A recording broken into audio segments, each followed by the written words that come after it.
Hello everyone, my name is Megan. And I'm Mallory.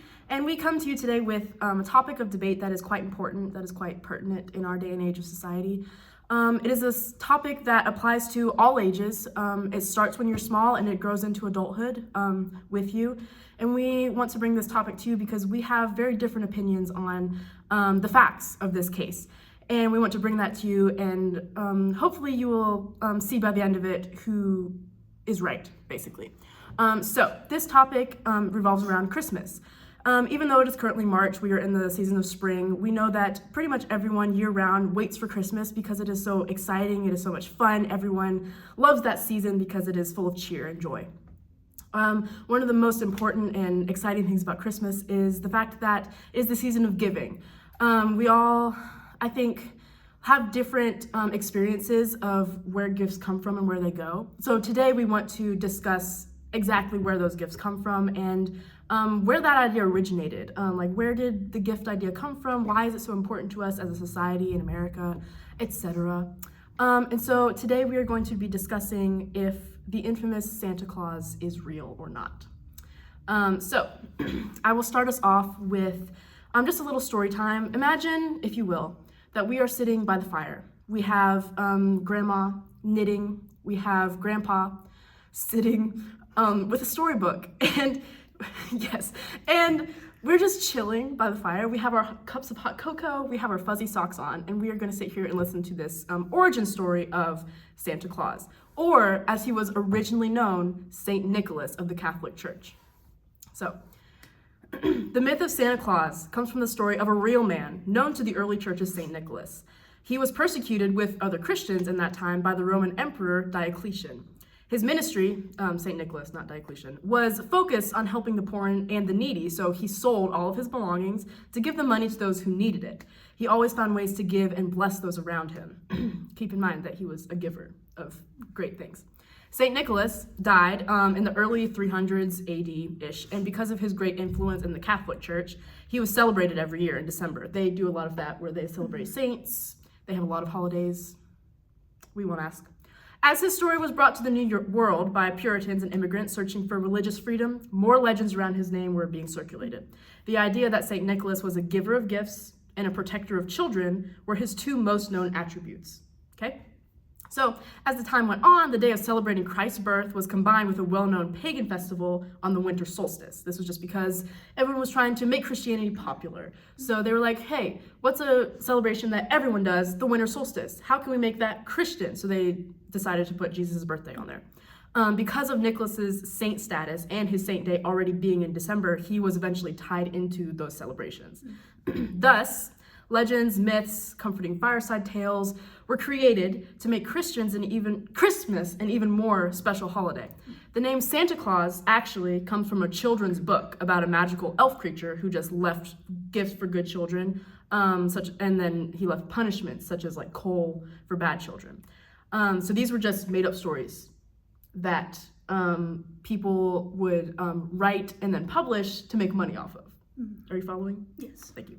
Okay, so after years and years of combinations of these stories, the names Saint Nick and Santa Claus became interchangeable. So Saint Nicholas, who was a real person, became kind of known as the same person as Santa Claus. So is Santa Claus real? Not as we know him today. But Saint Nicholas was a real man. He did very good things for the people who knew him, and even if he didn't slide down people's chimneys or fly a sleigh with magical reindeer, he was still coming from a good spot. So even though I think we can all agree that Santa Claus, as we know him today, is not real, he did come from a real place. So there you have it. I think you had good points. Thank you. I do agree with the history of Saint Nicholas. Thank you. But I also agree in the person that we call Santa Claus today. I believe that he is real, and I'm going to give you some points about why I think that he is, real and why we should celebrate him whenever it comes to Christmas. Okay. So again, like we said, Christmas is a very big holiday. Most people celebrate it in some sort of way. As Christians, we know Christmas as being like something different. For us, we celebrate Christ, but even for those who don't celebrate Christ at Christmas time, we all know who Santa Claus is. Yes. And so that's kind of like my first point would to be, why would we make a holiday revolving around a man if he didn't even exist? Santa Claus. Not necessarily St. Nicholas, but Santa Claus. Right. So, as a kid, I would always go to see Santa Claus, usually like at the mall or something, or it was at like a big like festival or a park or something. And so I believe that Santa Claus is real because obviously he was there like when I went to go see him. And so you're telling me that whenever I went to go see Santa Claus as a kid, I went to see a man that they just, picked up from the street somewhere, gave him a job, let him dress up in a Santa costume, and I got to tell him what I wanted for Christmas. See, I just don't believe that. I believe that Santa Claus is real. He was in the flesh. He was there. Yes. And I don't believe that they're just going to hire some random man off the street. Okay, counterpoint to that. I do understand as a child, we all believe things that we want to believe as children. So if you were seeing this man in the flesh in front of you and he puts you on his lap and he's like, what do you want for Christmas? Ho, ho, ho. All those things. Yes, you're going to believe that. However, I also want you to think about the fact, okay, so during Christmas, this happens a lot, right? Like families go out and see Santa Claus and they visit him and whatever. Have you ever thought about how could Santa be at all these places at once? Magic, Megan. Santa Claus has magic. Okay. So we'll get to that in a second. Okay. Okay, guys, we're going to get to that in a second. All right. So another point that I have coming off of that also builds on the magic point. We all know that Santa Claus has magic. He has elves and he uses his magic to make the presents in his shop. He also uses the magic to fly his reindeer. And that is how he gets from place to place. So obviously, if Santa Claus is going to be doing all this stuff, he has to have magic. Therefore, he can be in multiple places at one time. Okay. But also, so we all know, as a kid, even now, we wake up on Christmas and we have amazing presents under the tree, which is a great thing. But my thing is, how do the presents get there? Okay? Obviously, I don't know about y'all, but obviously, from me personally, my parents would never go out at like 2 o'clock in the morning to get presents to wrap them and put them on the tree. So obviously, it has to be Santa Claus. Hello? Also, we always make cookies and we put them out for Santa to be able to eat. And then even in my house, we would like make cute little treats for the reindeer. And those would be scattered in the yard whenever we would wake up. And the cookies and the milk that we placed out the night before would be gone. My parents are obviously not going to eat them like we made them for Santa. And then my parents are not going to go scatter things in the yard pretending to be the reindeer. So obviously we have so much evidence that supports that. Santa comes in, he leaves the gifts under a tree, he eats the cookies, his reindeer eats the snacks, and then he's on his way to the next house. Have you ever considered that your parents lied to you about that? My parents are pastors, they would never lie to me. Okay, well, we will just move on from that one then. I'm not gonna, no, yep, that's fair. That is fair. I do think that do you believe that Santa Claus is a human being? I believe that he is a human being, but he has magical powers. Okay, have you ever met or heard of any other human being who has magical powers? Ever? The Tooth Fairy, Megan. The Tooth Fairy. Yes. The Tooth Fairy is a fairy, so she's not technically human. That's, half fairy, half human. Okay, but if she's a fairy, then she would have magic. I'm just saying, like, for you to say that, oh, obviously he has magic, we don't have proof that he does because we've never seen a human being who has magic before. That's fair. We'll move on to the next Okay, one, though. go for it. Okay, so we all know what elf on the shelf is, okay? So you're telling me if Santa is not real, that we just have, a random elf that moves around to different places during the night, okay? It's kind of creepy, if it's not for Santa. That just kind of like moves around during the night. And obviously we can't touch it because we're going to take its magical powers away. So if Santa wasn't real, then why in the world would we have just random elves in our house? That only show up at Christmas. Right. I see what you're saying. Like the timeline is accurate because then your elf is just gone on Christmas, or like right before Christmas to tell Santa about you. Yeah. And then you don't see the elf again until like a little bit of time before Christmas starts. So my last and final point is that we have something called a Santa tracker nowadays. And it's this app that you can get on your phone. It uses like GPS and everything to track where Santa is during the time of Christmas. So I'm just pointing it out here that if I don't really need to say anything else because it's right here. So I just want you all to know that if Santa wasn't real, we would not have this GPS tracker.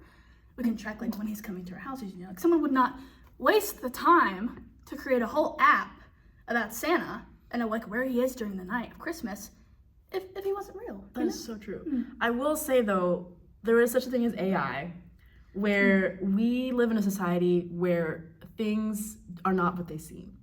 And I think the evidence thus far that you have shown me is things that could easily be manipulated. So my thing that I have come, like the point that I have come to, I think, is either Santa Claus is real, but he is not a good person because he is manipulating children into doing things for him and acting in certain ways that he gets to decide if they're good or not, right? Because that's what happens. He has the naughty and nice list, and then his elves report back to him, like, if the kids are naughty and nice. But, like, how, like, if the kid knows that he is actually, like, obeying his parents, maybe his mom said, hey, don't put the dishes away right now because I need to clean or something, and so the kid doesn't do it, but the elf doesn't know that. He just sees that the kid skips his chores, and so he writes back to Santa, this kid is bad, and so that's what Santa goes off of, gives him coal, doesn't give him what he wants for Christmas. I do personally believe that Santa is not a real person because magic is not something that humans can possess. We're not discussing the possibility of, you know, the Easter Bunny, the Tooth Fairy. Those are other beings, but they're other entities, while Santa Claus, as you have established, is a human being. Right. Who we do not have any proof that human beings can possess this magic that you are speaking of. So I really think that out of all of your points, they're all things that could be easily manipulated, and so I think I'm going to stand by my points previously made that Santa Claus is not real. That's fine. It's okay. We'll just have to agree to disagree. But I'm really sad that you cannot hear the bell from the train. But you know, it's okay. That's true. I actually can't hear it. It's fine. It's fine. It's okay. Yeah. But thank you for the debate. Thank you.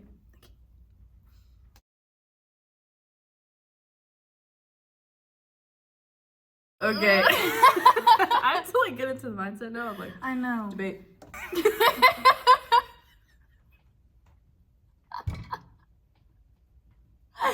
I cannot. Okay, all right. Okay. That was too much. Okay. Hello, everyone. No, I can't. No, okay, I got it. Okay. This is serious. One such thing, and like how these gifts come to be, where they come from, where they go, where do they come from? God, I show.